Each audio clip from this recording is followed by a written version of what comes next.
Tô com uma nova câmera hoje, que não é nova, é antiga, mas quero ver como fica. Bom, então o vídeo de hoje, continuando a playlist Personagens Bíblicos.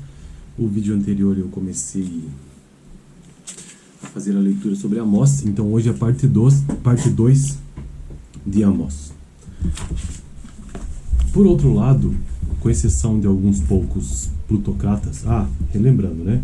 Quem foi Amós? Amós foi talvez o principal profeta ali dos profetas menores, e que viveu em torno do século, vamos ver, no final do século X a.C., depois de uma guerra civil breve, quase sem derramamento de sangue, as 10 tribos de Israel se separaram.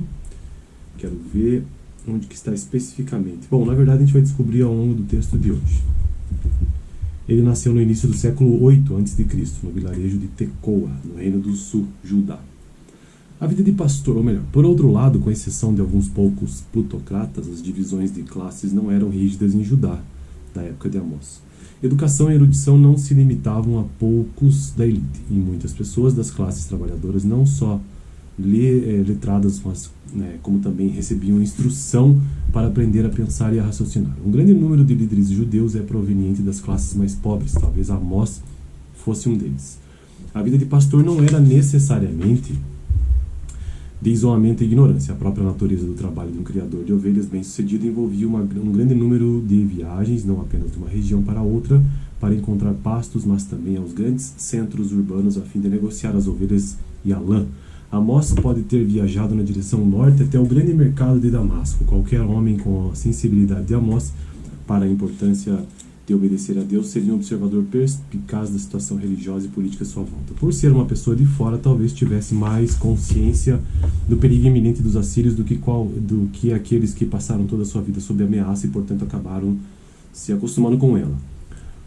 Em determinado momento, em meados do século 8 a.C., Amós recebeu o chamado de Deus para abandonar Judá e viajar para Israel a fim de profetizar contra o paganismo e os excessos morais desse povo. Ele avisou a todos a respeito desse desastre iminente que viria pelas mãos dos assírios, caso se recusassem a demonstrar arrependimento. Ele negou ser profeta, provavelmente para não ser confundido com os muitos profetas profissionais que fazem o meu povo desviar-se, dizendo-lhe paz. Quando não há paz, e quando constroem um muro frágil, passam-lhe cal. Obviamente, ele respeitava a instituição do profeta e se via como alguém que preenchia essa responsabilidade, mas menosprezava as profecias dos profetas mercenários que se autoproclamavam como tal, vendendo os seus serviços para quem pagasse mais, profetizando aquilo que seus patronos queriam ouvir. Israel estava repleta de profetas, tanto os falsos quanto os fiéis, mas os fiéis se calavam por temor. Assim, o leigo Amós de Judá foi chamado para falar em nome de Deus. Ele pregava de forma veemente contra a corrupção religiosa e social de Israel, avisando os israelitas que, caso eles não se voltassem para Deus, cairiam nas mãos dos assírios. Ele chamou as mulheres de Samaria de vacas de Bazã, que oprimem os pobres e esmagam os necessitados, acusando-as de exigir que os maridos as cobrissem de luxo e, portanto, forçando-os a explorar o pobre.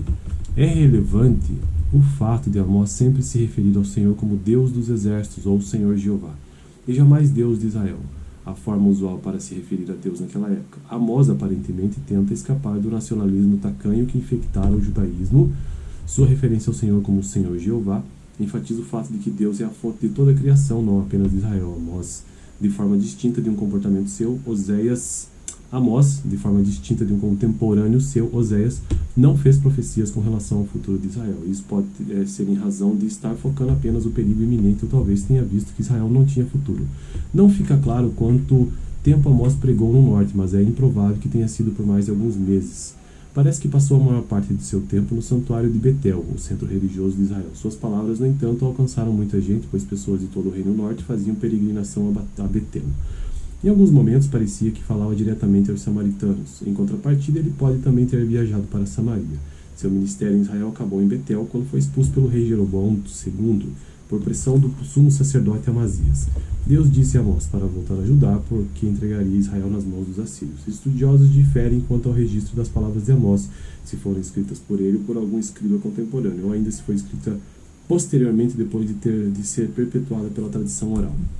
O vigor do estilo literário, entretanto, após a ideia de que o texto foi escrito na época em que foi pregado, há indícios, no entanto, de que houve alguma edição posterior, especialmente na conclusão do livro.